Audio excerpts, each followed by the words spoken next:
All right, you guys ready to get started? There's history books. Remember, there's like little striations. Then there's books that are history. This is the captain. This is the guy that wrote the journal. 150 years ago, Captain Samuel Comstock wrote about his adventures on the whaling ship Gov Troop. 3 years of his life as an ancestor to retired teacher 1847. E.J. Bayo. How long it's been sitting in your attic? It came down from great-grandfather to grandfather to my mother ended up with it. This is an example. And now the Whaling Journal has ended up here Oh my gosh, I gotta be really careful with this. at Ute Meadows Elementary in Jefferson County, He writes that he's writing with frostbitten fingers. where another retired teacher, Tom Adorney, wants to bring history to life. And I took it home to read one Christmas break, and then I thought, well, this might be kind of interesting to have kids read it. I mean, who knows what's happened in here? Maybe there was a mutiny. Tack.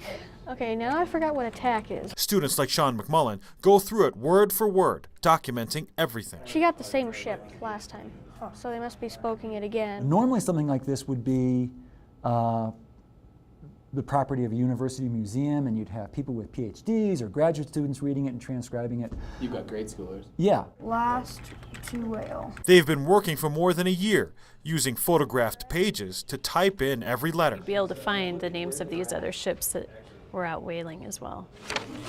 Taking notations of longitude and latitude, and using Google Earth to map the location of the whaling ship over 3 years. No idea they went all the way to Europe, all the way back down there, and then all the way to the Sea of Japan. And Here, it took them 2 weeks. And as these kids learn about the journey of Captain Comstock, they've been taking a trip of their own.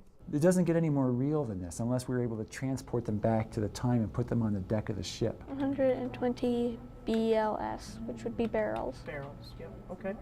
He doesn't spell barrels out, which drives us crazy. Nobody's ever tried to do this with a whaling journal before. Just reading history that's never been transcribed or, for the most part, read. Guys desert the ship, they run away, they send a crew to look for them, or they have a guy blown off the ship. They have stowaways. It's interesting, too, that he got married just a few months before he left for 3 years. He might have a child and not know about it. The mystery of unrefined history, and the past of a man that had been tucked away for more than a century. it's actually become more alive to me as a book now than it was before because of people taking interest in it. A book of his story, teaching kids a lesson they are living. With photojournalist Enrico Maio, Nelson Garcia, 9 News.